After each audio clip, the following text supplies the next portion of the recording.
In this video, I will show you how to calculate the project end date from the start date and duration in Excel like this. So let's get started. Here in this Excel sheet, I have a project start date and project duration in these columns. Now I want to calculate the project end date using the start date and duration.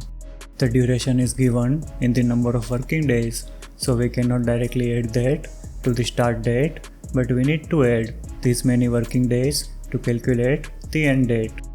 I will use the Excel workday function to do that. The workday function returns the nearest working day in the past or future corresponding to the specified date. This function accepts three arguments: a start date, number of days to add or subtract, and an optional holiday list. Let's start the formula by typing an equal sign in the target cell. Now type workday followed by an opening bracket. Select the project start date as the first argument, type a comma, and then select the cell containing the duration as the second argument. Type the closing bracket and hit the enter key to complete the formula. If the date is not displayed properly, select the cell and then press the Ctrl and 1 key on the keyboard to open the Format Cells dialog box. Now select the custom option from the left side. Delete everything from the type text box and then type dd-mmm-yy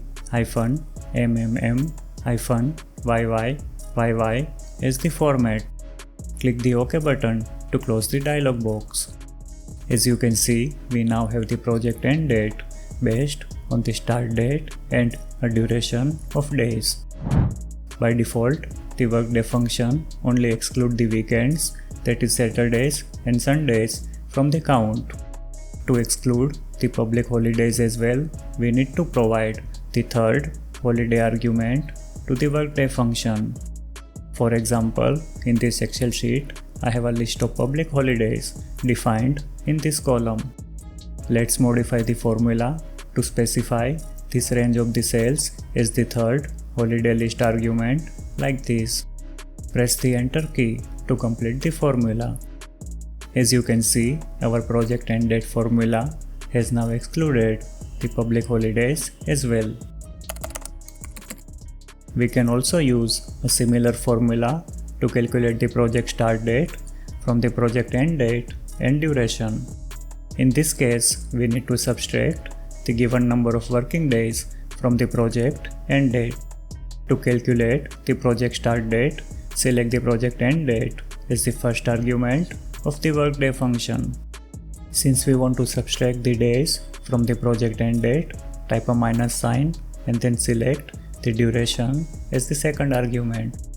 Type a comma and then select the range of the cells containing holidays. Type the closing bracket and hit the enter key to complete the formula. As you can see, we now have calculated the project end date from the start date and the duration. Watch these videos for more Excel tips, tricks, and how-to tutorials. If you found this video helpful, please like the video and subscribe to our channel.